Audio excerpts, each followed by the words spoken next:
Steve here with Table Rock Tea Company. It is a rainy morning this morning and I am filming from my upstairs loft. Gonna do a different video for you. I know a lot of you guys have joined the channel from Southern Prepper 1, so thanks for that. And this video is about perfect timing for you guys. This is a patriotic video. And I am holding here in my hand something that just arrived yesterday. Many of you know, but many of you new to the channel don't know, that we are building what we consider America's best tea farm, but part of that is a tea museum and visitor center. We're renovating an old barn that we had just picked up with purchase of our neighbor's property. And this is going to be a really cool museum.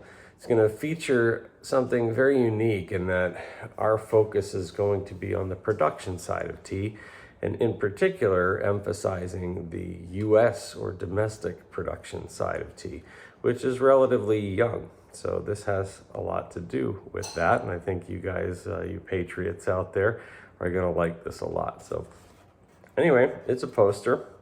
Can't afford the original. If somebody has the original, feel free to send it to me, but you'll see why in just a second.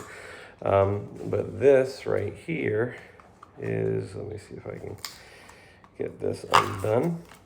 Yeah. All right. So this just arrived yesterday. I've been looking for the right one for a while to emphasize this. But this poster, you'll recognize it almost right away, I'm sure, from your history lessons, is an etching, an old etching from 1883 of, yep, you guessed it, the Boston Tea Party.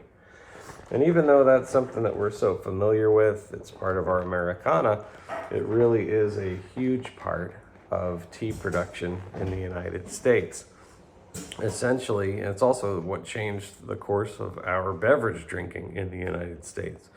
After the Tea Party, it was considered, you were considered to be a traitor if you drank tea. So that really shifted everything to things like Yopan and different herbal teas and things like that. Coffee, that's how we became a coffee drinking country when the rest of the world drinks tea. So hopefully we're going to change that here at Table Rock Tea Company. But anyway, this is a really cool poster. It just kind of fits our vibe. And this is going to be framed and put in a special section that will display the Boston Tea Party in our tea museum, our tea production museum. Pretty neat. I believe that there were actually 2 boxes that were preserved from the actual Boston Tea Party. The legend is that this guy had picked them up when they washed ashore, and they stayed in family, or in the family, for a long time. They're pretty nondescript. I've seen a picture. They're just, I want to say they're like 6 by 6 or 8 by 8 cubes, inches. I mean, they're small. No labels, nothing, just a wooden box. But I think one's in the Smithsonian and the other is in the Boston Harbor Museum, something like that.